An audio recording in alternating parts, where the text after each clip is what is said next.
E agora vocês têm finalizado a nossa 10ª diferença. Por quê? Porque a partir dessa perspectiva, da superioridade de um sobre o outro, da glorificação da guerra, do sentido de que a luta e o genocídio, a violência e o genocídio são positivas para o desenvolvimento da sociedade, você consegue compreender a forma de pensar dessas estruturas nazistas e fascistas e por que elas são racistas, por que elas... Aliás, os historiadores não trabalham nem com a ideia de racismo, tá? Eu vou explicar para vocês a diferença. O racismo é um discurso que se faz afirmando a superioridade de um grupo sobre o outro. Ele assume várias identidades no mundo. Na América Latina, nós encontramos isso contra comunidades negras transplantadas do Atlântico, contra comunidades autóctones indígenas. Mas na Europa, você tem o mesmo discurso racista contra ciganos, contra asiáticos, contra eslavos. Mas, assim, há uma escolha, um bode expiatório, uma figura efetiva, uma etnia, um espaço que é inferior. O que acontece no nazismo é pior do que isso. O que acontece no nazismo é o que nós chamamos de supremacismo. Os nazistas se entendiam como superiores a todos os outros povos.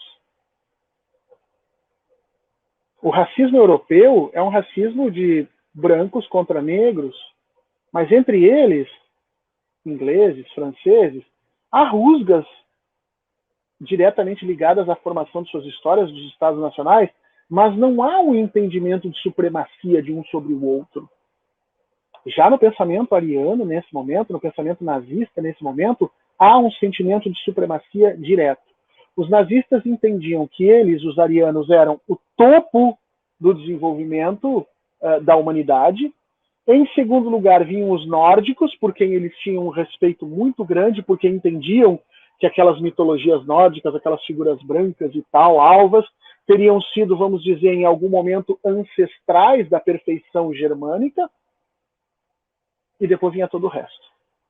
Lá embaixo, virado para baixo, abaixo do cu do cachorro, nós tínhamos os judeus. Mas entre esses grupos, estava todo mundo. Inclusive, até hoje, nós historiadores rimos, né, de nazistas latino-americanos. Né? Nazistas que você olha para o cara e você vê que o cara não é branco, não é germânico, não é nada. Se ele fosse defender o nazismo lá na Alemanha nazista, ele seria colocado dentro de um campo de concentração também. Porque o nazismo alemão é supremacista, no sentido de que há uma hierarquia entre os indivíduos, nós estamos acima de todos os outros. Não é racismo como nós conhecemos, é algo ainda mais absurdo, porque é contra todos e não contra determinados grupos, não contra determinados fenótipos ou estereótipos, é contra tudo o que não é ariano. E eles, claro, se confundiam, tem várias histórias demonstrando que eles pegam judeus e dizem que aquele era o exemplo do ariano puro, vai descobrir que o cara era judeu, né? E viajou a Alemanha inteira sendo mostrado como o exemplar ariano. Tudo isso acontece.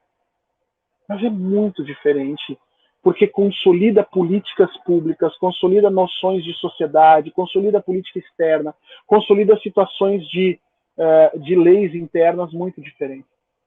Os nazistas exerciam essa mesma violência para com os próprios alemães. As pessoas não sabem, mas os nazistas mataram alemães. Pessoas na Alemanha que não tivessem capacidade de trabalhar ou de defender fisicamente, militarmente a Alemanha, eram entendidas como dispensáveis, eram mortos.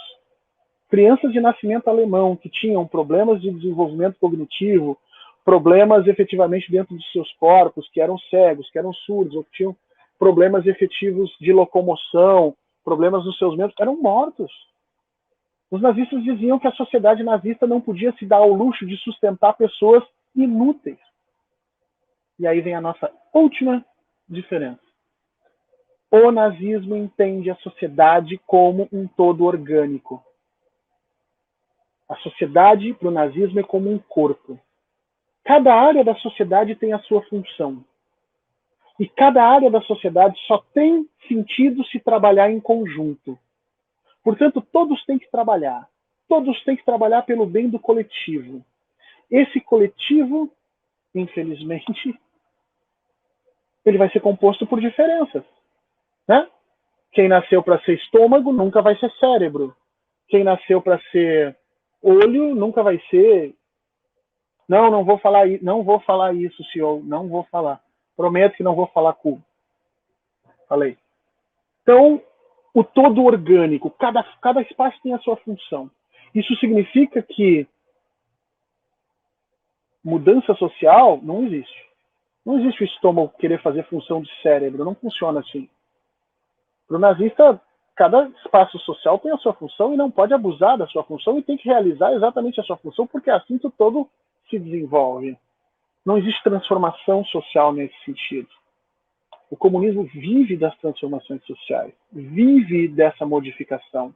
O comunismo surge da ideia de que os proletários podem vir a tomar o poder, podem vir a se tornar a grande força motriz dentro da sociedade, que não há espaços pré-estabelecidos pelos indivíduos, que alguém que tenha nascido de uma família analfabeta ao norte dos Urais pode vir a se tornar, sim, um secretário do Partido Comunista Soviético e governar e ter posições, ter as suas chances de tomar decisão, pode se tornar efetivamente um cientista. As pessoas têm essa percepção de mobilidade no comunismo. Não, mas no capitalismo também tem, Fernando. Não, no capitalismo não tem. Eles só fingem que tem, mas na prática você vai ver que a mobilidade é zero. Mas no comunismo também acabou se mostrando que a mobilidade era muito pequena, era muito baixa, realmente. Por quê? Porque nós tivemos muito pouco tempo de comunismo, né? A União Soviética se forma efetivamente em 1924 e vai terminar em 1991. São 67 anos de comunismo. Agora vamos pegar o capitalismo lá atrás e vamos ver onde é que ele estava no ano 67. Então vamos colocar aqui o capitalismo em 1750. Não, 1750 é muito ruim. Vamos colocar em 1870, então, que é a segunda Revolução Industrial.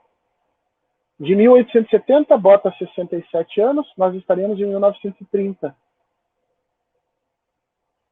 O que eu quero dizer? Que o estágio de desenvolvimento que o comunismo atingiu, o tempo que ele teve para se pensar, para se questionar, para se modificar, para perceber os erros, para se organizar, os 60 e poucos anos que ele teve para isso, se nós fôssemos dar essa mesma quantidade de tempo para o capitalismo, nós teríamos que comparar a União Soviética de 1989 com, muito provavelmente, a Alemanha nazista de 1930.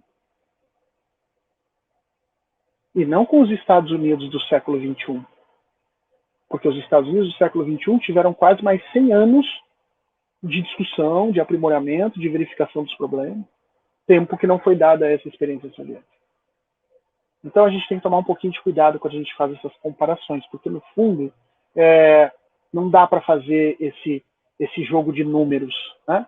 O comunismo matou tanto, o capitalismo matou tanto, o nazismo matou tanto. Não é assim que a gente compara as coisas.